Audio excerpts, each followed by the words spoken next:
Praise the lord. అనుదిన ఆత్మీయ ఆహారము వాక్యంలో నుండి daily spiritual food from the Bible. మత్తయి సువార్త 6వ అధ్యాయము 33వ వచనం చదువుతూ ఉన్నాను. కాబట్టి మీరు ఆయన రాజ్యమును నీతిని మొదట వెతుకుడి, అప్పుడు అవన్నీ కూడా మీకు అనుగ్రహించబడును.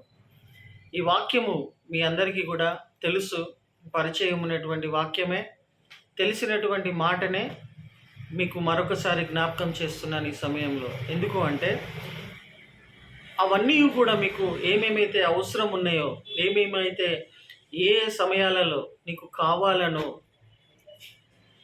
అవన్నీ నువ్వు పొందుకోవాలి అంటే, అవన్నీ నేను పొందుకోవాలి అంటే మొదటిగా దేవుని రాజ్యమును, తర్వాత దేవుని నీతిని వెతకండి. మొదటిగా దేవుని రాజ్యమును వెతకడము అంటే నాకు అర్థమవుతున్న రీతిగా seek the kingdom of God first అంటే, దేవుని యొక్క రాజ్యమును వెతకడము అంటే ఏమర్థమవుతుంది అంటే, I belong to kingdom of God. నేను దేవుని రాజ్యమునకు చెందినటువంటి వాడిని. నా ఫైనల్ డెస్టినేషన్ ఏమై ఉన్నదంటే, చివరి గమ్యము ఏమై ఉన్నది, నేను చివరికి చేరుకోవాల్సింది ఎక్కడ అనంటే, ఆఫ్టర్ దిస్ లైఫ్ నువ్వు నేను ఎక్కడికి చేరుకోవాలి అనంటే దేవుని రాజ్యములోనికే చేరుకోవాల్సిన వారమై ఉన్నాం. మన ఫైనల్ డెస్టినేషన్ అదే. ప్రతి మనిషి యొక్క ఫైనల్ డెస్టినేషన్ దేవుని రాజ్యములో, దేవుని రాజ్యానికి చెందినటువంటి వారము. దేవుని రాజ్యంలోనికి చేరాలి మనం. ఇది యేసుక్రీస్తు ప్రభుల వారు చెప్తూ ఉన్నటువంటి మాట. నాట్ ఓన్లీ బిలీవర్స్కే, అంటే ఎవరు నమ్ముతారో they belong to children of God. కానీ సర్వ మానవాళికి చెప్తూ ఉన్నాడు యేసు ప్రభు, you belong to kingdom of God. నువ్వు దేవుని రాజ్యానికి చెందినటువంటి వ్యక్తివి, నువ్వు నా రాజ్యానికి చెందినటువంటి వ్యక్తివి అని కరెక్ట్గా అర్థం చేసుకుంటే, I belong to kingdom of God అని కరెక్ట్గా నువ్వు అర్థం చేసుకుంటే, ఈ టెంపరవరీగా ఉంటున్నటువంటి చిన్న చిన్న అవసరతల గురించి అంతగా చింతించము. పైన వచనాలలో ఏం చెప్తూ ఉన్నాడంటే, ఏమి తిందుమో, ఏమి త్రాగుదుమో, ఏమి ధరించుకుందుమో అని అన్య జనులలాగా మీరు చింతించకండి. ఇవన్నీ కూడా దేవుని మీద నమ్మకము, సృష్టికర్త మీద నమ్మకం లేనటువంటి వాళ్ళు, సృష్టికర్తను పైన నమ్మకము లేనటువంటి వాళ్ళు, సృష్టిని నమ్ముతూ ఉంటున్నటువంటి వాళ్ళు, నమ్ముకొని బ్రతుకుతూ ఉన్నటువంటి వాళ్ళు, మనుషులను నమ్ముకుంటూ బతుకుతున్నటువంటి వాళ్ళు ఇవన్నిటి గురించి చింతించెదరు. వాళ్ళు చింతించెదరు అని యేసుప్రభు చెప్తుండు. ఎవరైతే దేవుని నమ్ముకోరో, దేవుడు అంటే సృష్టికర్తను నమ్ముకోరో, వాళ్ళు ఏం తినాలా, రేపు ఏం ధరించుకోవాలా, రేపు నా ఫ్యూచర్ ఏంటిది అని దేవుని మీద నమ్మకం లేనటువంటి వాళ్ళు చింతిస్తారు అని యేసుప్రభు చెప్తూ ఉన్నాడు. నా దేవుడు చూసుకుంటాడులే, నా దేవుడు నా అవసరతలు తీరుస్తాడులే అన్నటువంటి వాళ్ళు చింతించరు. అఫ్కోర్స్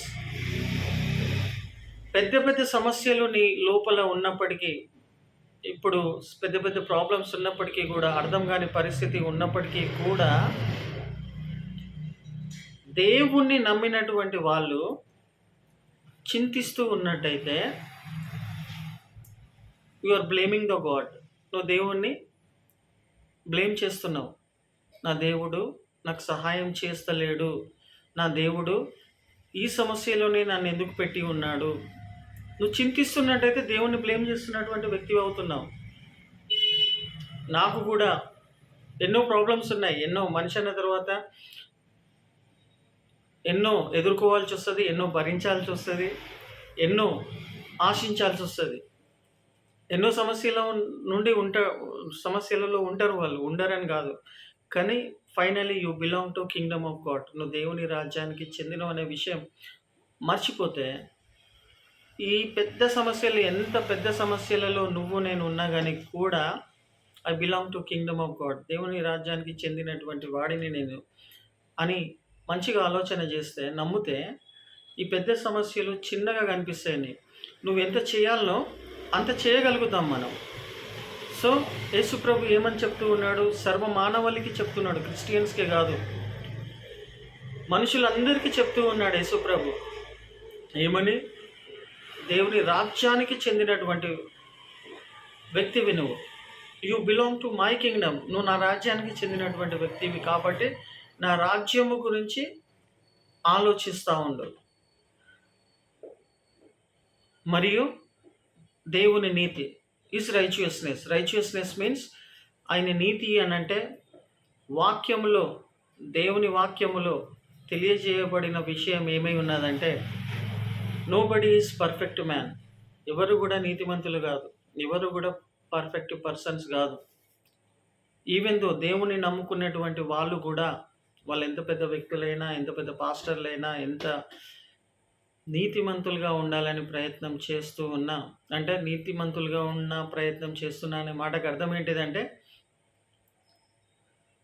మళ్ళీ దేన్ని బట్టి వాళ్ళు నీతిమంతులు అనబడుతున్నారంటే, వాక్యంలో ఏమని రాయబడి ఉన్నదంటే, యేసు ప్రభువుని నమ్ముకొని బ్రతుకుతూ ఉన్నావు చూడు, ఆయన మరణమును పునరుద్ధానమును ఇస్ డెత్ అండ్ రిజరెక్షన్.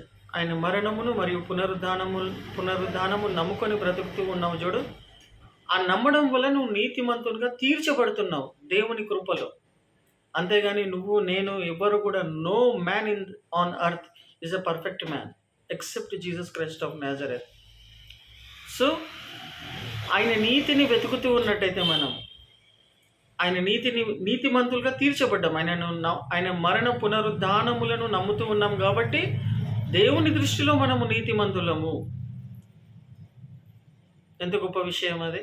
దేవుని దృష్టిలో నువ్వు జస్ట్ నమ్ముకోవడం వల్ల, he died for my since and again he rose from the dead. ఆయన మరణించి తిరిగి లేచినాడని సింపుల్గా నమ్ముతూ ఉన్నావు చూడు, దాన్ని బట్టి నువ్వు నీతిమంతునిగా దేవుని చేత తీర్చబడుతున్నావు.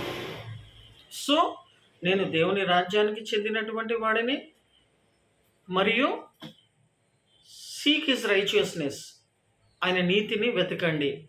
ఆయన నీతిని వెతకడము అంటే అవినీతికరమైనటువంటి పనులు చేయకుండా ఉండడము. దేవుని నమ్ముకున్న తర్వాత అవినీతికరమైనటువంటి పనులు అంటే దేవుని యొక్క చిత్తంలో ఉంటున్నటువంటి పనులే గుర్తెరిగి తెలుసుకొని ఆ ప్రకారంగా నడుస్తున్నటువంటి వాళ్ళు నీతిమంతులు. అంటే అవినీతికరమైన పనులు చేయకుండా ఉండడము దేవుని దృష్టిలో నీతిమంతులము ఫస్ట్ ఆఫ్ ఆల్. దాని తర్వాత కూడా మనం అవినీతికరమైన పనులు చేస్తూ ఉంటున్నామంటే, ప్రియమైన వారులారా, దేవుడు మనలను నీతిమంతులుగా చేసిండు.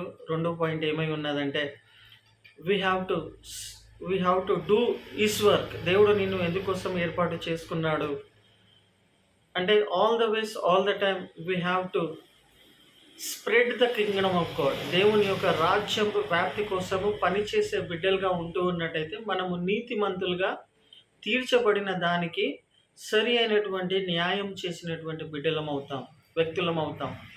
దేవుని రాజ్యము కోసము పాటుపడే బిడ్డలుగా ఉంటూ ఉన్నట్టయితే వీఆర్ సీకింగ్ హిస్ రైచియస్నెస్. కాబట్టి then all the things shall be added on to you. దేవుని రాజ్యమును ఫస్ట్ పాయింట్, దేవుని నీతిని మొదట వెతికినటువంటి వాళ్ళు, all the things shall be added on to you. అప్పుడు అవన్నీ కూడా మీకు అనుగ్రహించబడతాయి.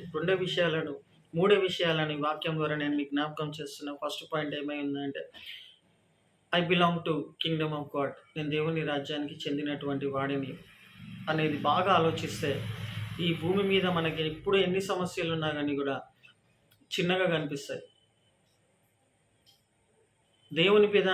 దేవుని మాట మీద నమ్మకం ఉన్నట్టయితే ఇప్పుడు నీకు ఎన్ని పెద్ద సమస్యలు కనిపించినా దేవుని రాజ్యానికి చెందినటువంటి వ్యక్తిని అని నువ్వు ఫీల్ అవుతూ ఉన్నట్టయితే, నమ్మినట్టయితే ఈ పెద్ద సమస్యల నుండి కూడా దేవుడు నన్ను విడిపిస్తాడనే ప్రగాఢమైనటువంటి విశ్వాసం, నమ్మకం కలుగుతూ ఉంటుంది. రెండవది, ఆయన రాజ్య వ్యాప్తి కోసం, అంటే ఆయన దేవుని రాజ్యము కోసము మనము పని చేసే, దేవుడు దేనికోసమైతే నిన్ను ఏర్పాటు చేసుకున్నాడో ఆ పనుల కోసము నువ్వు శ్రద్ధ కలిగి ఉండి, ఈ టెంపరవరీ థింగ్స్ కోసం కాకుండా, ఈ టెంపరవరీ థింగ్స్ అవసరమే మనకు, కానీ ఆ టెంపరవరీ వస్తువుల కోసం, విషయాల కోసం చింతించొద్దు. అది ఏ విషయం ఉన్నా కానీ కూడా దేవునికి ఇష్టం లేని పని, నీ పట్ల దేవునికి ఇష్టం లేని పని ఈ వాక్యంను బట్టి అర్థం చేసుకుంటున్నట్టయితే, నువ్వు మంచిగా అర్థం చేసుకుంటున్నట్టయితే, దేవునికి ఇష్టం లేని పని ఏంటి తెలుసా? ఈ వాక్యం కరెక్ట్గా అర్థం చేసుకుంటే, నువ్వు చింతించడం దేవునికి ఇష్టం లేదు. దేవుని బిడ్డలు చింతించకూడదు. మళ్ళీ ఏం చేయాలి ప్రభువా? పెద్ద పెద్ద సమస్యలతో సఫర్ అవుతున్నా కదా ప్రభువా, అర్థం కాని పరిస్థితిలో ఉన్నా కదా, చింతించకుండా ఎట్లా ఉంటాను? నువ్వు చింతిస్తున్నావు అనంటే దేవుని శక్తిని నమ్ముతలేవు. నా దేవుడు ఈ చింత యావత్తు నేను దేవుని మీద పెట్టేస్తాను, దేవునికి సరెండర్ చేస్తాను, దేవునికి సమర్పిస్తాను అని పూర్ణ హృదయంతో, నీకున్న ప్రతి సమస్య అది ఏమైనప్పటికీ కూడా, మీ బిడ్డ పెళ్లి కావచ్చు, నీ కొడుకు పెళ్లి కావచ్చు, లేకపోతే నీ రిటైర్మెంట్ లైఫ్ కావచ్చు, లేకపోతే నీ ఫ్యామిలీ ప్రాబ్లమ్స్ కాకపోతే ఇంకా పెద్ద పెద్ద అప్పుల గురించి కావచ్చు, లేకపోతే నీ చర్చ్ బిల్డింగ్ కన్స్ట్రక్షన్ పనుల గురించి కావచ్చు, what ever it may be, నువ్వు చేయాల్సిన పని చేయకుండా ఉంటే చింత కలుగుతుంది. చింతిస్తూ ఉంటాం అన్యులలాగా. అన్యులంటే సృష్టి మీద నమ్మకం ఉంచినటువంటి వాళ్ళలాగా, సృష్టికర్తను పైన నమ్మకం ఉంచినటువంటి వాళ్ళలాగా కాకుండా అన్యులలాగా నువ్వు చేయాల్సిన పని చేయకుండా ఉంటే చింతిస్తాము. చింతించడం వలన దేవుని యొక్క పేరుని బదలాం చేసే వాళ్ళలాగా, బ్లేమ్ చేసేవారుగా ఉంటున్నామని అనిపిస్తూ ఉంటుంది, చేస్తున్నట్టుగా ఉంటాం. సో వన్ పాయింటే చెప్పాలనుకుంటున్నాను, చింతించకూడదు అనే మాటను బట్టి. ఆ వరీస్ అన్నీ కూడా, ఆ యొక్క ప్రాబ్లమ్స్ అన్నీ కూడా దాన్ని బట్టి చింతించకుండా ఆలోచించడము, నువ్వు చేయాల్సిన, ఈ ప్రాబ్లం వచ్చింది, దీని గురించి నేను ఏం చేయగలుగుతాను ప్రభు, please help me in this matter అని దాని గురించి ఆలోచిస్తూ పని చేసుకుంటూ వెళ్ళాలి, దాన్ని వర్కౌట్ చేసుకుంటూ వెళ్ళాలి. అంతేగాని చింతించడం దేవునికి ఇష్టం లేదని జ్ఞాపకం చేస్తున్నాను. కాబట్టి ప్రియమైన వాళ్ళారా, we have to seek the kingdom of God and his righteousness అనేది మన మనసులో, హృదయంలో భద్రపరుచుకుంటే ధైర్యం కలుగుతుంది, సమాధానం కలుగుతుంది. సమస్యలు ఉన్నప్పటికీ, ఇబ్బందులు ఉన్నప్పటికీ, అనారోగ్యం ఉన్నప్పటికీ, అర్థం కాని పరిస్థితి ఉన్నప్పటికీ, if we seek the kingdom of God and his righteousness and if we take his burden, ఆయన నీకు ఇచ్చిన పనిని చెయ్యకుండా ఉంటే చింత కలుగుతుందని తెలియజేస్తున్నాను. సో ప్రియమైన వాళ్ళారా, we belong to Jesus Christ, we belong to kingdom of God and his righteousness. కాబట్టి ఆయన పనులు చేసుకుంటూనే వెళ్ళిపోవాలి. ఆయన మనకి ఏమైతే పనులు ఇచ్చిండో, ఏమైతే బాధ్యతలు ఇచ్చినాడో అవి చేసుకుంటూ వెళ్తూ ఉన్నట్టయితే చింత అనేది మన లోపల ఉండదని వాక్యంను బట్టి అర్థమవుతూ ఉన్నది. కాబట్టి all the ways, all the time, in every situation, in every condition, the problem may be anything, in that situation also we have to seek the kingdom of God. I belong to Jesus Christ, I belong to kingdom of God. In that big situation, in that big problem also, you have to seek the kingdom of God. Then you will get the new confidence in Jesus Christ. పెద్ద సమస్యనే, పెద్ద అప్పుయే, పెద్ద అనారోగ్యమే, అర్థం కాని పరిస్థితి, కానీ నా దేవుడు తీరుస్తాడు, నా దేవుడు వీటి నుంచి విడిపిస్తాడు అనే నమ్మకం ఉన్నటువంటి వాళ్ళు, దేవుని యొక్క నీతిని, రాజ్యంను వెతుకుతూ ఉంటున్నటువంటి వాళ్ళు సమాధానంతో, సంతోషంతో ఉంటూ ఉన్నారని ఈ వాక్యంను బట్టి నేను మీకు జ్ఞాపకం చేస్తున్నాను. So all the ways, all the time we have to seek the kingdom of God and his righteousness.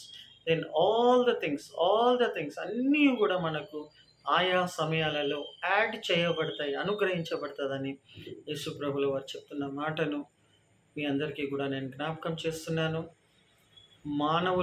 మనుషులందరూ కూడా ఆయన మాటను నమ్మి నడుచుకున్నట్టయితే సమాధానము, నెమ్మది, అభివృద్ధి కలుగుతుందని ఈ మాటను మీ అందరికీ కూడా జ్ఞాపకం చేస్తున్నాను. God bless you all.